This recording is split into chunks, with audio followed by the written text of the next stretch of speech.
field has converged on this term, toxic stress, right? And we can use that word very specifically, okay, because everybody else who's publishing in that area will converge on that kind of language. So every subfield, you know, develops its own specialty language, right? So what we do is we start looking at the field, okay, and learn some of the language and the terms that are used in the field, right? And then we can use the Boolean search to basically, and I'll show you in a minute, like to basically, you know, make boxes and saying like, okay, well, I want this and this and this, but not that, right? Like, for example, if you're looking for fungi, okay, right? You may not want, you know, you may want fungi, but not marine, okay, or not, you know, or I don't know, you know, so I'm thinking of something specific, like sometimes there is a similar term, okay, you know, that has a lot wider applicability, okay, and you actually certainly don't want that field because it actually has nothing to do with what you're looking for, right?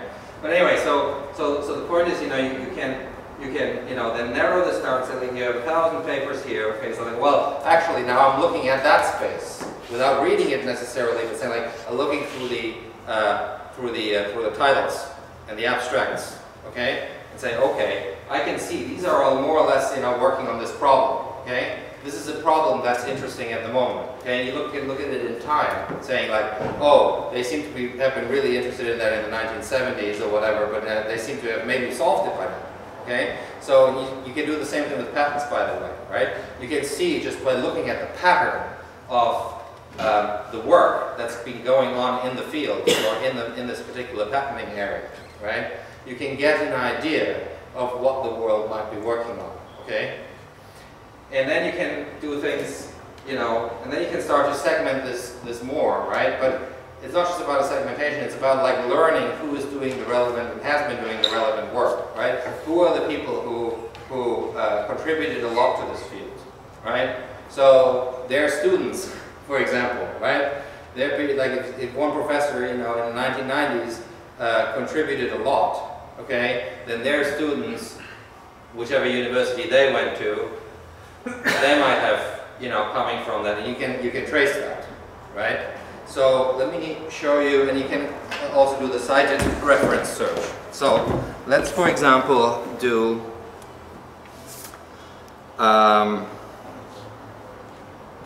okay, so we'll start with a topic. I don't know, what do you want? I want to teach the small kid how to solve it. No, I know, but I mean, like, so in terms of Booleans like search terms. Okay, so we'll do that first, and then we'll see if we can get to it sort of in another way, okay, until we sort of find that space, okay? So we'll do, actually, like, before we do that, we'll not use we'll use the basic search first, and then we'll go to the advanced search. So, you said engineering? For kids. For kids, okay? Alright. Now, obviously, so there's only 38, okay? But that doesn't mean that there's only 38 articles, okay? Because kids might be the wrong word. It's actually very likely the wrong word is probably going to be children, right? So, so the first one, Gene Guard, a modular plasmid system designed for biosafety, is not really, okay, so here's one, so so organization of legal robotics contest offered to high school kids by engineering students with a project-based learning environment. Okay, well, that's a starting point, okay? So what you want in the beginning is just a starting point, okay? So let's look at that. Engineering standards for kids. Where was that? No, 5. 5, okay. And 4, 2. Okay. Well, okay, get to that in a minute. So you want to do this one first? And 6, 2. 4, 5, and 6. Yeah. Okay. Well, we'll get to more. We'll find more. Okay. I just want to show you. 8 and 7. Good. Right. Okay. So, 9. All right, okay, 9. Okay, let's do 9. Can we do 9? Okay. All right, so we did 9. Okay, right.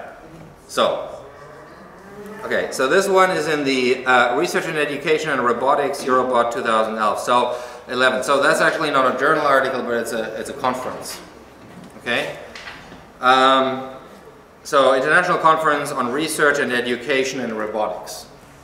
Did you know that these conferences existed? Ah, okay. Good, right? So you can read the abstract, right? Robots have okay, now I want to show you, before we go back, you know, I want to say, okay, right? This article has been cited by one other article, okay? And it cites 15 other articles, okay? So let's go, so this one was in 2011, okay? So the one that cited it is in the future. Not in the future, I mean like closer to the present, okay? So let's have a look at what cited this particular article. It was Robotics Education, a case study in soft-bodied locomotion. Okay? This is a triple E, okay? So this one, go to this one. That one cited, you know, 19 references. So this was in 2013, but it also was cited one time. So let's go jump to the next, going forward in time, which cited this one. Web's a bit slow. A sociological contribution to understanding the use of robotics in school. Okay, right? So you go back and forth between these, right?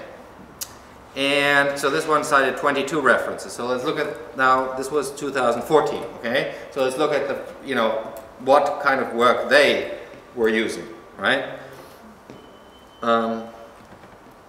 So you see what we did. We started with one article, okay, here. We sort of, in this case, we could have like gone, you know, back in time. We went forward in time, right? Okay, and now we're sort of going backward in time and seeing like, okay, what does this sort of field look like? This site, okay? And then here we're going to find something else, for example, that cites something else, and then we'll basically fill out this space, okay? And try to find all the relevant work that has been sort of done in that space, right? So, educational robotic platform based on Arduino, how about that? Yes, okay, good. You know, this one's in French. Exploring the education. So if it's not like this, so this is a conference proceedings, okay? So this one is probably not linked necessarily, but you know, you have to then sometimes go into your university, like it's like the links into Web of Science, sometimes even if your university has a subscription, it may not quite work sometimes. Sometimes you take the reference, go directly, log into the journal, and if you put the reference in the software, you kind of want to not do, you know, reference it from the actual search, like from the database, because again, other people don't necessarily have access to it, so the links won't work for them. Okay, whereas in the publisher's side, everybody can at least read the abstract, not necessarily the full article, but you know, the abstract, right? Okay, so this one, let's look at this one.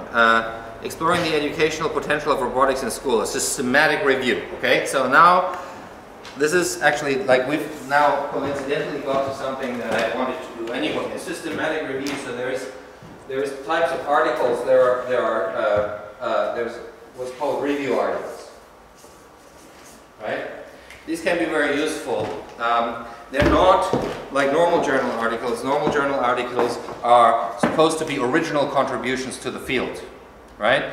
Review articles are sometimes relatively prominent people in the field, and it's obviously, you know, for academic brownie points and so on, you know, but they publish, you know, with more references, sort of what has been going on in the field.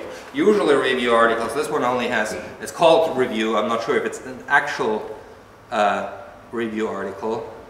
No, it is. So here, document type review, right?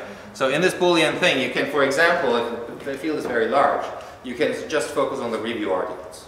Okay, you said like, I don't want to have all the other articles because it's like 2,000 articles. I want to look only at the review articles. To populate the universe. Huh? To populate the universe. To populate the universe, but also to find all sorts of things, right? Because in order to populate the universe and find what is relevant or not, you can then also obviously populate the people who've been working in the field, right? The people who have been the biggest contributors. Now, if you read some articles from them and you go like, oh, this guy always does good work, whereas these guys, they're kind of doing the same thing that everybody else is doing, okay, right? So they're sometimes leaders in the field, right? Like, so for example, if we look up Gene's strain silicon, like some of his, you see like they have some of the highest citations, numbers, okay, because he was so leading in the field, right? So you can find the research groups at the type of universities, or the professors or whatever that are really leading the field, right? And then from there again, it's a matter of going back and forth in time, going back and forth with respect to people who educated whom, and so on and so forth. And in the reference space, you have 3 dimensions. You have time, you have people, and you have direct citations, right? And within all this, going back and forth, right, you can basically sort of populate this, right? It's not populating so much the universe as, in this case, it might be just one component in your universe, or one category, or a category with a couple of categories, whatever. But there might be like 10,000 papers in there, or 5,000, or 37, okay? But that gives you an idea of what is the knowledge base in this. And sometimes it can happen that, in your search you find sort of this, oh, it's reasonably small, okay? But if you actually change 1 or 2 terms, you actually, because you didn't know it properly, right? Then you actually have this other one that's much bigger, okay? It's just that, but it's usually you find clues to this, okay? So it's a matter of finding where sort of the most of the language is. Okay, so this one, let's have a look at the abstract here. This study reviews recently published. So recently, okay, scientific literature on the use of robotics in schools in order to A, identify the potential contribution of the incorporation of robotics as an educational tool in schools, present a synthesis of the available empirical evidence on the educational effectiveness of robotics as an educational tool in schools, and so on. So, one thing, okay, so now one thing that you picked up from this, okay, is empirical evidence, okay, with respect to effectiveness. Now, in the scientific space, like, how do you measure effectiveness? Okay, there might have been people working on, like, how do you even measure effectiveness in robotics in use in school and so on. How do you measure that it's a good learning outcome, that it's a bad learning, oh, not a bad learning, but it's like a very, why is this better than something else, okay? So you have to have a way of measuring that. So there might be some people who have been working on this. Okay, they probably have been, right? Maybe not just in robotics, but certainly in education. Okay, there's certainly like scientific standards around this. Okay, but you may not find this in this smaller section of the robotics use, but in the bigger section of all educational stuff, and you apply this. Okay, but the thing is, if you don't know how to measure what your innovation really achieves, you really can't, how are you going to improve on it? How are you going to, like, convince other people of its value?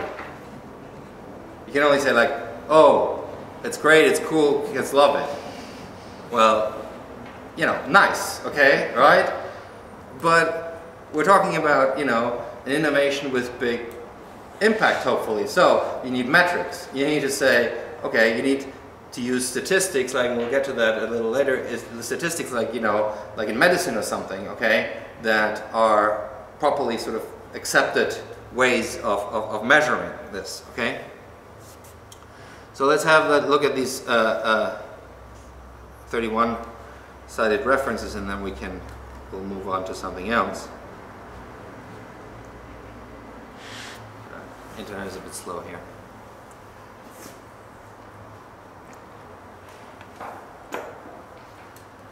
Okay, so here's what they cited as a review, like robotics. So this one seems to be pretty fundamental, because it's also like 12. So you know, one thing that you see here is that it's cited 12 times. Okay, so it's actually you know, it's reasonably important from 2009. Okay, but you also see the citation numbers here are relatively low. Okay, in comparison. So this is probably a reasonably young field. So the amount of activity, okay, under the condition, like we're still in a relatively specific space in terms of the words that we use, right? There might be other, you know, spaces that, you know, slightly adjacent, okay, that might be hugely relevant. Where can you see the right citation? Here, on the right?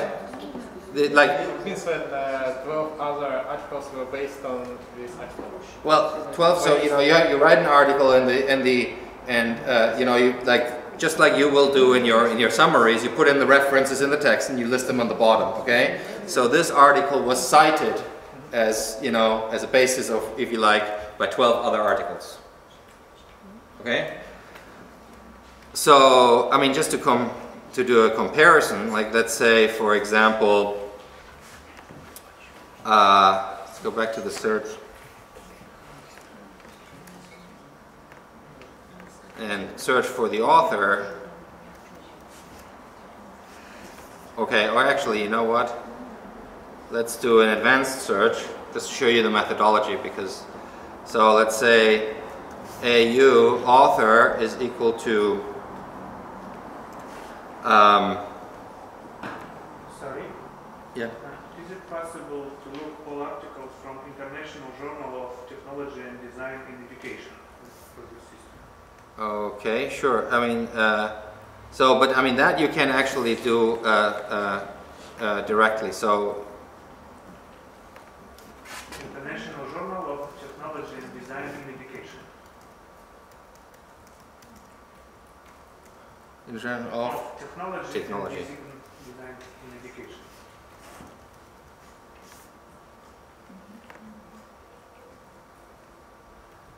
Okay, so that's a Springer. That's a Springer journal. Okay, so if it's a specific journal, so one thing that you can find is specific journals, but you know, not all the relevant articles are in one journal. Okay, they're usually in all sorts of journals. But so you can actually view the open access articles here, right? So if you go to all volumes of issues, and you know, all these sort of giant scientific journal sites of the publishers are relatively similar in the way they're structured. Okay, all right. So this journal started in 1990. Okay, it, you know, so you can see, oh, it's basically published quarterly, right? Some journals are published weekly or bi-weekly. Okay, and you can definitely, you know, browse the lists, you know. But for example, this one, just take an example, examining the gaps between teaching and learning in the technology curriculum within Taiwan's 9-year articulated curriculum reform from the perspective of curriculum implementation. Okay, pretty specific. Okay, but the point is, this is an actual sort of study where, you know, they I don't know, I haven't really used this before, but so, you know, same thing, you know, like this is where the cited references are, right? So like when it says Tong 2010, Verglio 2011, those show up in this other database as cited references, right? In the sciences, we tend to actually include numbers, where like in the natural sciences, we do this by numbers. We have a bit of a different format, whereas in the social sciences, it's actually always by author and date, the year, okay? That's just a different convention. So the context of, so in this case, you know, you don't have, it gives you the first two articles, the first 2 pages in terms of free access, okay? If you have a subscription through your university library, you can get the whole thing for free, right? With the university, well, it's not for free, you can see part of the university. Otherwise, you can always get it, you know, via you can always like buy it for $10 or something. But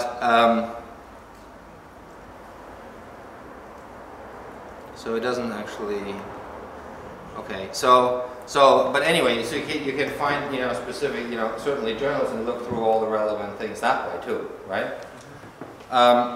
So the point I'm trying to make is you have all these resources, okay? However, the algorithm that you're using for searching this, okay? Well, first of all, it should be guided of what you're trying to do in your innovation process. And the second thing is, it's actually a little similar. It's actually quite similar. The basic sort of cognitive process is very similar to what you do in innovation too. Is you're trying to populate, the knowledge world in this space, okay? And you're also trying to find out, reference and oh, these people did this. You read a little bit about it, and you're like, oh, that makes sense. I had no idea that people actually were measuring it this way, right? So then you start to look up the measurement technique, okay? The measurement in education may have nothing to do with robotics, okay? But the point is, you go like, oh, now I actually have to learn how to measure educational outcome, okay? And now you get into a world that, let's have a look. Let's try this.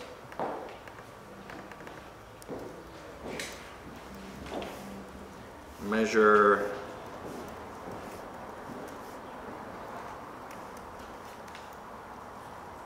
So the reason why I use these, they'll use education, not educational, is usually when you say education, it picks up educational as well, okay? And often this is, word stemming, it's called word stemming, that you use those derivatives, okay? So now we're in the, measure education out.